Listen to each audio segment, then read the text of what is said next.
This effort is even more incomprehensible considering it comes after Trump and congressional Republicans already created an $85 billion slush fund for ICE during the last budget reconciliation process.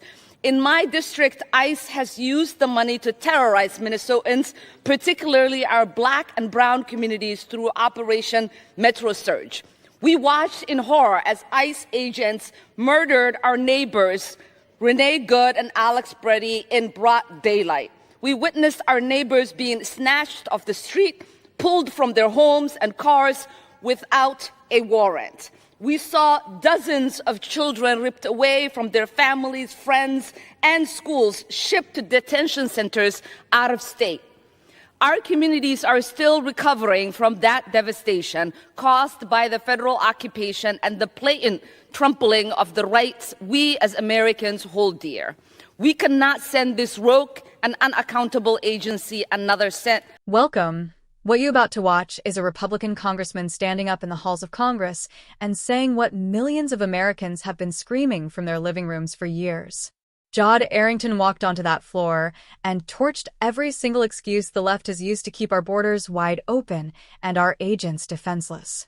And while he was doing that, Ilhan Omar, a sitting member of Congress, was busy calling your law enforcement heroes mask thugs. That's not a misquote. That's not taken out of context. She said it. If that doesn't make your blood boil, I don't know what will.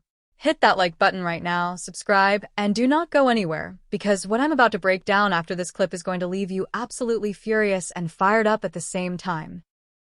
You'll hear my colleagues no doubt say, if we could just agree on some common sense reforms, we would have opened up the Department of Homeland Security. We would have been glad to work with you.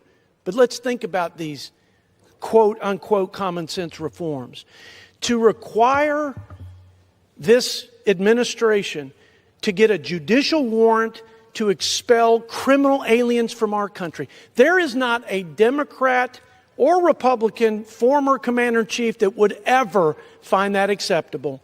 Because in fact, these criminal aliens have had their day in immigration court, and they have their orders to be expelled because they are not here with cause. They are here with threat to my family and to my community and to my great state of Texas and to this beloved country of ours, and it's unacceptable. But they would effectively stop all deportations. But we had an election after 4 years of lawlessness and chaos at the southern border, crime criminals, and all kinds of criminal elements and drugs that killed more people than the entire Vietnam War in 1 year. And this president was elected to restore law and order, rule of law in this great civil society of ours. It's been an embarrassment for those 4 years, and he's done it, and that's what the people sent us here to do. That's the mandate they gave us, along with unified Republican leadership. But there's been one wall of obstruction after another for this president and this administration. And that's one example of their ridiculous, absurd, unserious demands. The other one is, and I heard this at the Rules Committee, my friend, and I couldn't believe my ears. They called our law enforcement agents who risk their lives to keep us safe.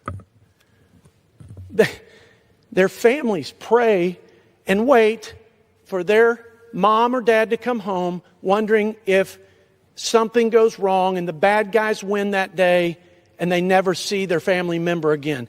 And yet my Democrat colleague repeatedly referred to our honorable ICE and CBP agents as masked thugs, when evil is called good and good is called evil. You remember that quote? You remember that admonition? These are the days. Mr. Speaker, we've given 16 chances and all opportunities to vote to turn this government of the people back on and support our ICE and CBP agents, to protect our ports by funding our guardsmen, to protect the CISA agents, to to protect our critical infrastructure while cyber attacks are on the rise, and to resource our FEMA agency to be ready to respond to our citizens in a natural disaster. 16 times they said no. No. And here we are. Demasking our agents, calling them masked thugs. 8,000% increase, Mr. Speaker, in death threats to these gentlemen and gentle lady who wear the badge, who wear the uniform, who protect the thin blue line. 1,300% increase in assaults. 3,200% increase in vehicular assaults. We know who they are. We have made great effort to identify each agent so they would be held accountable if they did anything illegal or inappropriate. But we have cartel members who have bounties of tens of thousands of dollars on their heads.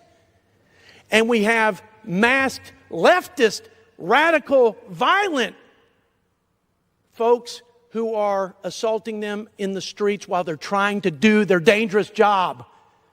You want to know why we're here, Mr. Speaker? You want to know why we're here, American people? Jod Arrington just delivered the speech that every single American who has lost someone to fentanyl, every Border Patrol family that prays their loved one comes home safe, and every community terrorized by cartel violence needed to hear. This man stood up with facts, with fire, and with zero apology, and he dismantled the radical left's open border agenda piece by piece. Let's start with Ilhan Omar, because we cannot just move past what she said. She stood up and attacked ICE agents as a rogue and unaccountable agency. These are men and women who strap on a badge every single morning, knowing there are cartel bounties worth tens of thousands of dollars on their heads. These are parents whose kids wonder every night if mom or dad is coming home. And she calls them thugs. That is not a policy disagreement. That is moral bankruptcy on full display, and every American watching needs to understand exactly who the left has decided to side with, and it is not you. Arrington gave you the numbers the mainstream media refuses to put on their front pages. More Americans killed by fentanyl in a single year than died in the entire Vietnam War. Let that crush you for a second, because it should. That poison is coming across a border that Democrats fought tooth and nail to keep open, and they have the nerve to stand at a microphone and lecture us about the rights of the people smuggling it in. And then there's the so-called common sense reform of requiring a judicial warrant before deporting a criminal alien. Someone who has already been through immigration court. Someone who already has a removal order. The Democrats want to hand that person another lifeline while American families are burying their children. Arrington called it exactly what it is: absurd, unserious, and a deliberate wall of obstruction against a president the American people elected specifically to end this nightmare. 16 times.